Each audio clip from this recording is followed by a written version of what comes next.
Hey everybody, I'm in Virginia, at Yorktown, one of the most important places in American history. This quiet field in Virginia once echoed with cannon fire and revolution. This is Yorktown, the battlefield where a nation earned its independence. Yet the road to Yorktown was a long one. In February of 1778, France finally agreed to a treaty with the fledgling United States. This treaty of alliance promised not only financial support, but French soldiers on the ground and the French Navy at sea to help the United States win its independence from the British Empire. Yet the arrival of General the Comte de Rochambeau and his French army in 1780 in Rhode Island didn't guarantee success or even smooth cooperation with George Washington and the Continental Army. Meanwhile, a large British army led by General Charles Cornwallis had embarked on a campaign across Georgia and the Carolinas where they had hoped Loyalist support would help them quash the rebellion in the South.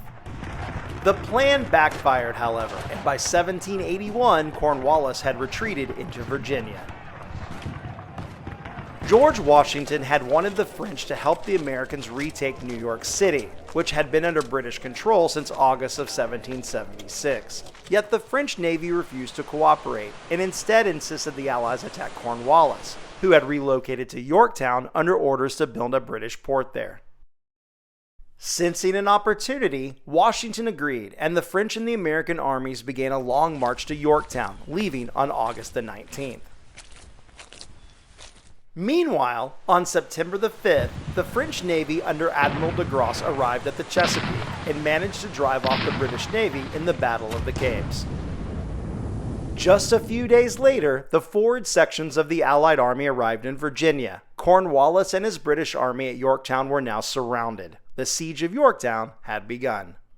On October the 9th, George Washington himself fired the first cannon shot at the British lines from the newly dug American entrenchments. Day by day, the Allies would tighten the noose around Cornwallis, moving their lines closer and closer at night. Only two obstacles stood in their way: many British forts known as redoubts on the east side of town along the York River. On the night of October 14th, the Americans would storm Redoubt number 10, while the French would storm Redoubt number 9.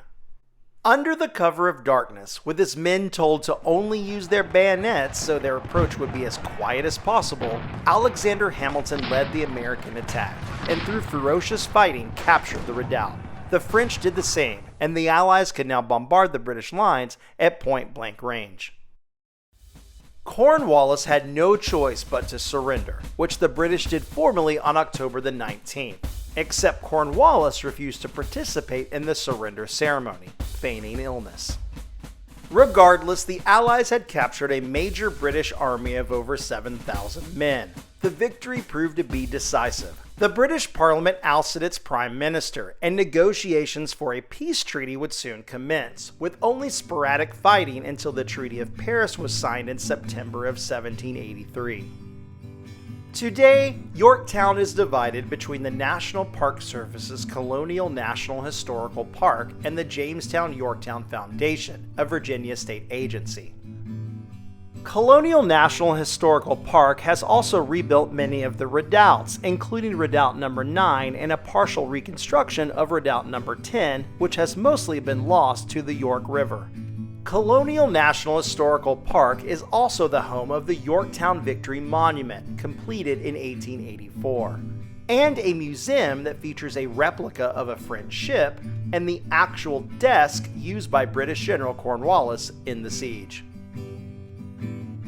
The Jamestown-Yorktown Foundation operates the American Revolution Museum at Yorktown, which not only recounts the entire war, but provides educational living history exhibits covering the lives of revolutionary participants.